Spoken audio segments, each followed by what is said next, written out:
সবাইকে অনেক অনেক স্বাগত জানাচ্ছি আজকের দিনের অনুষ্ঠানে। আজকে যে বিষয়টা নিয়ে আলোচনা করব সেটি হলো অক্টোবর মাসের রাশিফল, এবং অতি অবশ্যই আজকের রাশি হলো মিথুন। মিথুন রাশির রাশিফলে আপনাদেরকে স্বাগত জানাচ্ছি। অক্টোবর মাসের যে বিষয়গুলো নিয়ে আলোচনা করব সেটি হলো, প্রথম অংশে আলোচনা করব প্রেম ভালোবাসা নিয়ে, অর্থ দাম্পত্য জীবন নিয়ে, কর্ম এবং চাকরি ব্যবসা নিয়ে, ক্যারিয়ার নিয়ে, সন্তান নিয়ে, এবং দ্বিতীয় অংশে আলোচনা করব প্রতিদিনকার রাশিফল। তাহলে চলুন কথা না বাড়িয়ে মূল অনুষ্ঠানে প্রবেশ করা যাক। আগামী 23শে সেপ্টেম্বর বুধ কন্যা রাশিতে সক্ষেত্রী হচ্ছে। এটা তার মূল ত্রিকোণ, আপনারা জানেন। এই সংক্রান্ত একটা ভিডিও আমি ইতিমধ্যে পাবলিশ করেছি। যারা এখনও দেখেননি অবশ্যই দেখবেন আর প্রচুর শেয়ার করবেন। বুধ এখানে অক্টোবরের 10 তারিখ পর্যন্ত থাকবে, থেকে অক্টোবরের 10 তারিখে বুধ তুলায় প্রবেশ করে যাবে, এবং 29শে অক্টোবর বুধ তুলা থেকে পরের রাশি বৃশ্চিকে চলে যাবে। এই হলো এই মাসে বুধের 3টা গোচর হচ্ছে কাছাকাছি সময়। এবং আগামী 18ই সেপ্টেম্বর, যেটা গত হয়ে গেছে ইতিমধ্যেই, শুক্র তুলা রাশিতে সক্ষেত্র হয়েছে, এবং এখানে 13 তারিখ পর্যন্ত থাকছে অক্টোবর মাসের। আফটার দেন সে বৃশ্চিকে চলে যাচ্ছে, এবং বৃশ্চিক থেকে ধনুতে চলে যাবে 6 নভেম্বর। আগামী 20 তারিখে 20-10-2024 সালে মঙ্গল কর্কট রাশিতে প্রবেশ করবে, এবং কর্কট রাশিতে সে অনেক স্লো থাকবে, অনেক লম্বা সময় নিয়ে থাকবে। আমি এখানে ডিটেলসে আলোচনা করব, এবং সেই আলোচনাটা অবশ্যই দেখবেন এবং প্রচুর শেয়ার করবেন। আর বুধ এখানে মঙ্গল এখানে কর্কটে বক্রিয় হবে, সে আলোচনা সেখানে বিস্তারিত করব। আগামী 17 তারিখে 17ই অক্টোবর সূর্যদেব সে কিন্তু তুলা রাশিতে নিচস্থ হচ্ছে প্রবেশ করে। সেই ভিডিওটাও কিন্তু আপনারা যথাসময় পেয়ে যাবেন। দেখুন, ক্যারিয়ারের ক্ষেত্রে, অর্থ ব্যবসা বাণিজ্য নিয়ে বলছি, মিথুন রাশির জন্য কিন্তু আপনার রাশি লগ্নেই কিন্তু মঙ্গলের অবস্থান। অ্যাঙ্গারনেস কিন্তু আপনার মধ্যে একটু বেশি থাকবে, রাজ্যিক থাকবে। তবে এইখানে কিন্তু প্রেম ভালোবাসার ক্ষেত্রে, দাম্পত্য জীবনের ক্ষেত্রে কিন্তু কিছু ডিস্টার্বিং সিচুয়েশন আপনারা ফিল করবেন। আর যারা বিজনেসের সঙ্গে যুক্ত, স্বপেশায় যারা যুক্ত আছেন, কোনো না কোনো এনজাইটি কিন্তু আপনাদের এই সময় কিছুটা ভোগাবে। এই একটা নেগেটিভ সিচুয়েশন আপনার জন্য কিন্তু আমি দেখতে পাচ্ছি। 2 নম্বর জায়গা হচ্ছে যেটা, যে আপনার কর্মক্ষেত্র অনুসারে, রাশির লগ্ন অনুসারে কিন্তু এই জায়গাটা বেশ খানিকটা ডিস্টার্বের জায়গা হচ্ছে। আপনাদের কিন্তু সব জায়গাতেই কিন্তু কোনো না কোনো ডিস্টার্বনেস কিন্তু এই সময় আপনাকে একটু ভোগাবে। এই জায়গাগুলো একটু খেয়াল রাখবেন। আর খাবার দাবারের ক্ষেত্রে ভাজা পোড়া, তেল চর্বি জাতীয় খাবার একটু অ্যাভয়েড করে চলবেন, অন্যথায় কিন্তু পেটের হজমজনিত জটিলতায় কিন্তু আপনাকে কষ্ট করতে হতে পারে। দ্বিতীয় জায়গা হচ্ছে যে সেভিংসের জায়গা, অর্থ পাওনার জায়গা। দেখুন, পাওনা গন্ডা আদায় করাটা একটু মুশকিল হয়ে যাবে এই সময়। তবে কিছু কিছু ক্ষেত্রে আপনি আচট করে পুরনো টাকা ধার বাকি কিন্তু পাবেন। আর সেভিংসের জায়গায় কিছুটা বেটার ফিল অনুভব করবেন। তবে খরচ কিন্তু খুব বেশি হবে, তুলনামূলক কম প্রয়োজনীয় বা কম গুরুত্বপূর্ণ কাজে অধিক ব্যয় হওয়ার একটা ব্যাপার থাকবে। এই জিনিসটা একটু অ্যাভয়েড করে চলতে পারলে আপনাদের জন্য ভালো হবে। আর প্রেম ভালোবাসা দাম্পত্য জীবনে কিন্তু একটু ডিস্টার্বিং সিচুয়েশন থাকবে। বিয়ে ঠিক হওয়া থাকলে, যাদের বিয়ের কথাবার্তা চলছে, এই সময় কিন্তু একটু বুঝে শুনে কথাবার্তা বলবেন, কারণ এই কথাবার্তা কিন্তু ফাইনাল কথাবার্তা না, ফাইনাল না, এটা মাথায় নেবেন, কারণ এটারও কিন্তু কিছু পরিবর্তন আসতে পারে। এই জিনিসটা একটু মাথায় নেওয়া প্রয়োজন আছে আমি মনে করছি। রিলেশনের ক্ষেত্রে ভাই বোনের সঙ্গে, বিজনেস পার্টনারের সঙ্গে কিন্তু একটু টানাপোড়েন চলবে মিথুনের জন্য। মিথুনের জন্য সময়টা আর সব কিছু মিলে খুব বেশি স্ট্রং সিচুয়েশন যাবে সেটা বলা যাচ্ছে না। তবে পার্টনারদের সঙ্গে, রিলেটিভের সঙ্গে, ভাই বোনের সঙ্গে রিলেশনের ক্ষেত্রে কিছুটা ব্রেকডাউন যেতে পারে। এই জায়গাটা নিয়ে একটু আলোচনা করার দরকার, এবং এই সময় কোনো চুক্তিপত্র সই স্বাক্ষর করার আগে একটু দেখে শুনে করবেন, অন্যথায় কিন্তু ভেজালের মধ্যে আপনি পড়তে হতে পারে। পরের জায়গায় আলোচনা করছি বন্ধুভাগ্য নিয়ে। বন্ধুস্থানে কিন্তু এখন প্রচুর বন্ধু সমাগম হবে। সামনে পুজোর আমেজ তো চলেই এসছে। 10-12 তারিখের থেকে পুজোর সময়টা স্টার্ট হচ্ছে, চলবে সেই সময়। তার আগেই কিন্তু শুক্র রাশি চেঞ্জ করে ফেলবে, শুক্র তুলা থেকে কিন্তু বৃশ্চিকে চলে যাবে। শত্রুতা কিন্তু একটু চলে আসবে, এবং কম্পিটিশন কিন্তু বাড়বে বিভিন্ন বিষয়। তবে এই সময় কিন্তু ধৈর্য হারা হবে না, এবং বুদ্ধিশুদ্ধি লোপ পেলে কিন্তু চলবে না। এই জায়গাগুলো একটু বুঝে শুনে চলতে পারলে আপনার জন্য কিন্তু ওয়েল অ্যান্ড গুড থাকছে। আদারওয়াইজ কিন্তু একটু সমস্যার জায়গায় কিন্তু আপনি ফিল করতে পারেন। পরবর্তী জায়গা নিয়ে যেটা নিয়ে আলোচনা করব সেটা হলো রবি এবং শুক্রের বিষয়। রবি শুক্রের বিষয় হলো আপনার পঞ্চম ঘর, অর্থাৎ সন্তানের জায়গা, ক্যারিয়ারের জায়গা। দেখুন, এই মাসে ক্যারিয়ার ডেভেলপমেন্টের ক্ষেত্রে শুক্র যে কয়দিন থাকছে, সেই কয়টা দিন কিন্তু একটু বেটার সিচুয়েশন আপনারা ফিল করবেন। এর পরের সময়টা কিন্তু একটু নাজুক থাকবে। আর আপনার সন্তানের ক্ষেত্রে, সন্তানের পড়াশোনার ক্ষেত্রে, সন্তান ধারণ করার ক্ষেত্রে, গর্ভধারণ করার ক্ষেত্রে কিন্তু একটু ডিস্টার্বিং সিচুয়েশন যেতে পারে। আমি বলবো এই সময়টা এই ধরনের কাজ থেকে বিরত থাকাটা ভালো হবে। আর ফিমেল যারা আছেন তাদের কিন্তু ফিমেল অর্গানের বা লোয়ার অ্যাবডোমেনের কিন্তু কিছু সমস্যা, জটিলতা এ সময় কিন্তু দেখা দিতে পারে। একটু বুঝে শুনে আপনাদের একটু সিদ্ধান্ত নেওয়া দরকার, অন্যথায় কিন্তু চাপের মধ্যে পড়তে হতে পারে। আর্থিক কন্ডিশন, ভাগ্য ভালোবাসার জায়গাতে কিন্তু একটু বুঝে শুনে চলা দরকার। এই জায়গাটা কিন্তু মোটা দাগে একটু নেগেটিভ সিচুয়েশন দেখতে পাচ্ছি, একটু বুঝে শুনে চলার প্রয়োজন আছে মনে করছি। শত্রুতা বাড়বে, কম্পিটিশন বাড়বে কাজের ক্ষেত্রে, বিজনেসের ক্ষেত্রে, তো তারপরেও কিন্তু আপনাকে সাকসেস আনবে, সাকসেস কিন্তু পাবেন। যারা হোটেল রেস্টুরেন্টে বিজনেস করছেন, ট্যুর ট্রাভেলে বিজনেস করছেন, তাদের জন্য কিন্তু যথেষ্ট ভালো। যারা বিভিন্ন রকম সোশ্যাল মিডিয়াতে কাজ করছেন বা যারা বিভিন্ন রকমভাবে আর্থিক প্রতিষ্ঠানে, ব্যাংক, বিমা প্রতিষ্ঠানের সঙ্গে যুক্ত আছেন, তাদের জন্য কিন্তু বেশ খানিকটা সাফল্যের সময় কিন্তু এই সময়টা পাওয়া যাচ্ছে। পরের জায়গাটা হচ্ছে যে শারীরিক ফিটনেসের ক্ষেত্রে, সুস্থতার ক্ষেত্রে। দেখুন, মারাত্মকভাবে অসুস্থ হওয়া বা বড়সড় কোনো অ্যাক্সিডেন্টের যোগ না থাকলেও কিন্তু ছোটোখাটো চোট আঘাত লাগা বা পেটের হজমজনিত জটিলতায় কিন্তু আপনাকে ভুগতে হতে পারে। আর পেটের গ্যাসজনিত সমস্যা, গ্যাস্ট্রোলজিক্যাল সমস্যায় কিন্তু আপনাকে ভুগতে হতে পারে। কর্মক্ষেত্রে কর্মের জায়গাটা বেশ কিছুদিন ধরে একটু আপ ডাউনের মধ্যে দিয়ে যাচ্ছে, এই ভালো মন্দ চলছে। এই সিচুয়েশনটা কিন্তু এই মাসেও বিরাজমান থাকবে।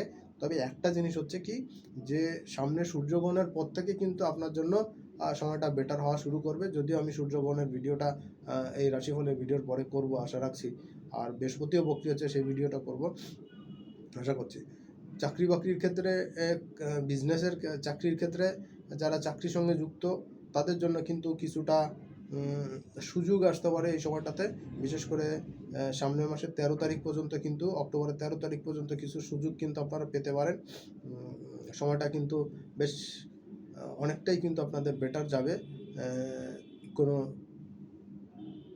এক্সট্রা ইনসেন্টিভ বা কোনো বোনাস বা কোনো কমিশন বা কমিশন এজেন্টের যারা কাজ করেন, তাদের জন্য কিন্তু খুব ভালো একটা সময় যাচ্ছে।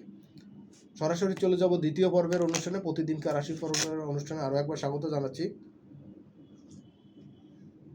মাসের শুরুতে 1 তারিখে আপনাদের কর্ম রিলেটেড জায়গাতে, বিজনেসের জায়গাতে কিন্তু যথেষ্ট ভালো কিছু ফ্যাসিলিটিস বা সুযোগ কিন্তু আমি দেখতে পাচ্ছি। এই সময়টা কিন্তু আপনারা কাজে লাগাতে পারবেন।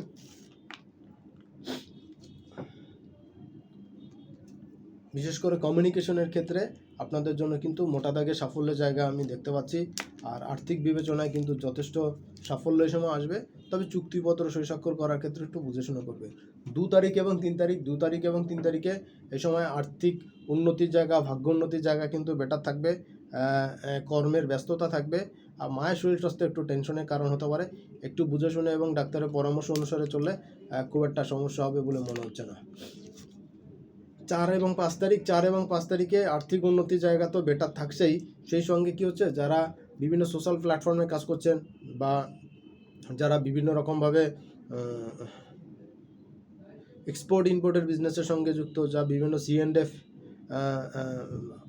কার্যক্রমের সঙ্গে যুক্ত, তাদের জন্য সময়টা কিন্তু যথেষ্ট বেটার থাকবে, ব্যস্ততা থাকবে। আর যারা ফরেন কারেন্সির মাধ্যমে ইনকাম করেন, তাদের জন্য কিন্তু খুব ভালো সময় থাকছে। 6, 7, 8 এই সময় কিন্তু প্রতিযোগিতায় সাফল্য আসবে। যারা ঘুরে ঘুরে কাজ করেন, সেলস মার্কেটিংয়ে কাজ করেন, হোটেল রেস্টুরেন্টের বিজনেসের সঙ্গে যুক্ত, তাদের জন্য কিন্তু মারাত্মক সাফল্যের সময়। তবে একটা জিনিস হচ্ছে কি, পায়ের নিচের অংশে কিন্তু ছোটোখাটো চোট আঘাত লাগার একটা টেন্ডেন্সি কিন্তু এই সময় থাকছে। আর গ্যাস্ট্রোলজিক্যাল সমস্যায় কিন্তু আপনারা একটু ভুগতে পারেন। 9 তারিখ এবং 10 তারিখ বিজনেস বাড়বে, লাইমলাইটে আসবেন। যারা যে কোনো পেশার লোক হোক না কেন, লাইমলাইটে এ সময় আসবেন। পেশাজীবী বা যারা বিজনেসের সঙ্গে যুক্ত বা যারা কোনো রকম সোশ্যাল প্ল্যাটফর্মে কাজ করছেন বা যারা বিভিন্ন মিডিয়ার সঙ্গে যুক্ত, নাটকের সঙ্গে বা সিনেমার সঙ্গে যুক্ত, তাদের জন্য কিন্তু এই সময় একটা মারাত্মক পজিটিভ টাইম থাকছে। এই সময়টা কিন্তু সব দিক থেকে একটা বেনিফিটের জায়গা পাবেন, বিভিন্ন অফার পাবেন, উপরকম তো পাবেনই, সেই সঙ্গে কিন্তু আর্থিক বিবেচনায় কিন্তু এই সময়টা খুব গুরুত্বপূর্ণ একটা ভূমিকা পালন করছে আপনাদের জন্য। কনফিডেন্ট লেভেল বৃদ্ধি পাবে। নতুন প্রেম কিন্তু এই সময় আসতে পারে। প্রেমিক প্রেমিকাদের সঙ্গে একটা রোমান্টিক সিচুয়েশন আপনারা কাটাতে পারবেন। 11, 12, 13 এই 3 দিন কিন্তু কাজের উন্নতি পাবেন। বিশেষ করে আর্থিক ক্ষেত্রে যে জায়গাগুলোতে আপনাদের পাওনা টাকাগুলো আটকে ছিল, এগুলো আদায় হচ্ছিল না, সেই জায়গাতে কিন্তু কিছুটা বেনিফিট পাবেন। আর সেভিংসটা কিন্তু এই সময় ভালো হতে পারে। ধার দেনা ছিল সেগুলো আদায় হওয়া ছাড়াও কিন্তু ঋণ পরিশোধের ক্ষেত্রে কিন্তু কিছুটা বেটার টাইম আপনাদের জন্য থাকছে। সময়টা কাজে লাগাতে পারলে সব দিক থেকেই কিন্তু আপনাদের জন্য ভালো হবে। 14 এবং 15 তারিখ আর্থিক উন্নতির জায়গা, ভাগ্য উন্নতির জায়গা। এই সময় করা প্রচেষ্টাগুলো কাজে লাগবে। আর পার্টনারদের সঙ্গে যে ডিলগুলো ছিল অমীমাংসিত অবস্থায়, সেইগুলো কিন্তু একটা সলিউশন কিন্তু আপনারা এই সময় আশা করতে পারেন। তবে কি এই সময় চুক্তিপত্র করার আগে, সই স্বাক্ষর করার আগে এটা দেখে শুনে নেবেন, নতুবা কিন্তু পস্তাতে হতে পারে। 16 এবং 17 তারিখ কর্মের উন্নতি, ভাগ্যের উন্নতি থাকছে। আর্থিক ক্ষেত্রে ডেভেলপমেন্ট পাবেন। কর্মের উন্নতির সঙ্গে সঙ্গে, ভাগ্যের উন্নতির সঙ্গে সঙ্গে মানিটারি গেইন কিন্তু এই সময় করতে পারবেন। কারণ এই সময় আকস্মিকভাবে বিভিন্ন অর্ডার পাতি আসা, সেলস পাতি হওয়া, এইগুলো কিন্তু আপনারা দেখতে পাবেন। সব দিক থেকে বেনিফিট আপনারা থাকছে। গৃহবাড়িতে কোনো আত্মীয় সমাগম, বন্ধু সমাগম কিন্তু হতে পারে। সময়টা বেশ হই হুল্লোড়ের মধ্যে যেতে পারে। 18 এবং 19 তারিখ আপনার ব্যস্ততা, কর্মব্যস্ততা সব দিক থেকেই থাকবে। তবে কি এই সময় কিন্তু যারা এক্সপোর্ট ইম্পোর্টের বিজনেসের সঙ্গে যুক্ত, C&F-এর কাজের সঙ্গে যুক্ত, যারা ফরেন কারেন্সির মাধ্যমে যাদের স্যালারি হয় বা পেমেন্ট হয়, তাদের জন্য কিন্তু সময়টা খুব ভালো। বড় কোনো অর্ডার আসা বা কোনো কাজের জন্য ডিল হওয়া এই সময় কিন্তু আপনাদের হতে পারে। সন্তানের জন্য এবং আপনারা যারা পড়াশোনা করছেন বা কেউ প্রফেশনাল কোনো কোর্স করতে চাইলে এই সময় ভর্তি হতে পারেন, বা এই সময়টা যদি কোনো রেজাল্ট প্রকাশ হওয়া থাকে তাও কিন্তু আপনাদের জন্য বেটার থাকছে। 20 এবং 21 তারিখে প্রতিযোগিতা থাকবে, শত্রুতা থাকবে না, কিন্তু শত্রুতার একটা ইমেজ আপনি অনুভব করবেন। আশেপাশে পরিস্থিতি আপনার অনুকূল নাও মনে হতে পারে। এই জায়গাটা একটু বুঝে শুনে চলার দরকার। এছাড়া অন্যান্য দিকগুলো বেশ ভালো থাকবে। বিশেষ করে যারা সেলস মার্কেটিংয়ের কাজের সঙ্গে সঙ্গে যুক্ত, ভেহিকলসের বিজনেসের সঙ্গে যুক্ত, ট্যুর ট্রাভেলের বিজনেসের সঙ্গে যুক্ত, তাদের জন্য কিন্তু সময়টা মারাত্মক পজিটিভ আমি দেখতে পাচ্ছি। 22 এবং 23 তারিখে আর্থিক উন্নতি হচ্ছে, কর্মের উন্নতি হচ্ছে, প্রেম ভালোবাসা, দাম্পত্য জীবনে কিন্তু রোমান্টিকতায় ভরপুর থাকবে। আয় ইনকাম যথেষ্ট ভালো থাকবে। বিজনেসের ক্ষেত্রে, সব ব্যবসায়ের ক্ষেত্রে মারাত্মক পজিটিভ টাইম থাকবে। আয় ইনকাম যথেষ্ট ভালো হবে। এই সময় লাইমলাইটে আসবেন, আর না হওয়া কাজগুলো এই সময় করতে পারেন, সেগুলো কিন্তু সাকসেস পাবেন। 24, 25, 26 এই সময় কিন্তু আর্থিক ক্ষেত্রে সেভিংসের জায়গাটা, ব্যাঙ্ক ব্যালেন্সের জায়গাটা কিন্তু যথেষ্ট পজিটিভ হচ্ছে। ব্যাঙ্ক ব্যালেন্সটা কিন্তু বৃদ্ধি পেতে পারে। কর্মের উন্নতি এই সময় কিন্তু যথেষ্ট পরিমাণ দেখতে পাবেন। আর পুরনো পাওনা গন্ডা আদায়ের জন্য কিন্তু যথেষ্ট ভালো সময়। তবে একটা জিনিস হচ্ছে কি, এই সময় কিন্তু লটারি প্রাপ্তির জায়গা বা শেয়ার বাজার থেকে বা কোনো ফাটকা জায়গা থেকে বা গিফট উপঢৌকন, এগুলোর প্রাপ্তির জায়গা কিন্তু যথেষ্ট স্ট্রং থাকছে। 27 এবং 28 তারিখ এই সময় কর্মের উন্নতি থাকবে। বিশেষ করে ভাগ্যদেবী কিন্তু পূর্ণ সহযোগিতা করবে। যদি একটু স্লো হতে পারে, দিনের শেষ সময় হতে পারে, কিন্তু তারপরে আপনার নেওয়া কাজগুলো কিন্তু এই সময় হবে। এটা কিন্তু আপনাদের জন্য অনেকটা পজিটিভ। এবং ভাই বোনের সঙ্গে কিন্তু দেখা সাক্ষাৎ, কিন্তু আনন্দ ঘন অনুষ্ঠান কিন্তু আপনার মনের মধ্যে কিন্তু খেলা করবে, বাড়িতে কিন্তু খেলা করবে। সময়টা উপভোগ্য হবে। 29 এবং 30 তারিখ বন্ধু আত্মীয় স্বজনের সমাগম হবে বাড়িঘরে। এই সময় মনটা কিন্তু বেশ চনমনে থাকবে, স্ট্রং থাকবে। সিচুয়েশনটা যথেষ্ট পজিটিভ হচ্ছে। সময়টা কাজে লাগান, সব দিক থেকে কিন্তু বেনিফিট আপনার হাতে ধরা দিচ্ছে। আর আর্থিক বিবেচনায়, গৃহ সুখ শান্তির বিবেচনায় কিন্তু যথেষ্ট ভালো থাকবে। তবে মায়ের শরীর স্বাস্থ্য কম বেশি একটু খেয়াল রাখা দরকার। বিশেষ করে ক্রনিক অসুখগুলো যেগুলো আছে, এগুলো কিন্তু একটু চাঙ্গা হতে পারে। মাসের শেষ দিন 31শে অক্টোবর এবং 1 নভেম্বর, এই সময়টা কিন্তু আপনার জন্য যথেষ্ট গুরুত্বপূর্ণ। মাসের শেষ সময় বা মাসের শুরুর সময়, এই সময় কিন্তু আর্থিক বিবেচনায় যথেষ্ট ভালো থাকবে। পড়াশোনা, এডুকেশন পারপাস জায়গাটা কিন্তু স্ট্রং থাকছে। কর্ম উদ্দীপনার কিন্তু যথেষ্ট পরিবেশ ভালো থাকবে। সন্তান সন্ততির সঙ্গে পরিবেশ পরিস্থিতি ভালো থাকবে। সন্তান সন্ততিতে সাকসেস যেমন আসতে পারে, তেমনি আপনার কর্মজীবনেও কিন্তু সাকসেস আসতে পারে। আশা করি সময়টা যথেষ্ট উপভোগ্য হবে। আর আয় ইনকামও যথেষ্ট ভালো থাকবে। ফরেন কারেন্সির মাধ্যমে যারা ইনকাম করেন, এক্সপোর্ট ইনকাম যারা ইনকাম করেন, তাদের জন্য যথেষ্ট। সবাই অনেক অনেক ভালো থাকবেন, সুস্থ থাকবেন। সামনের দিন আবার দেখা হবে। আজকের মতো এখানে বিদায় নিচ্ছি।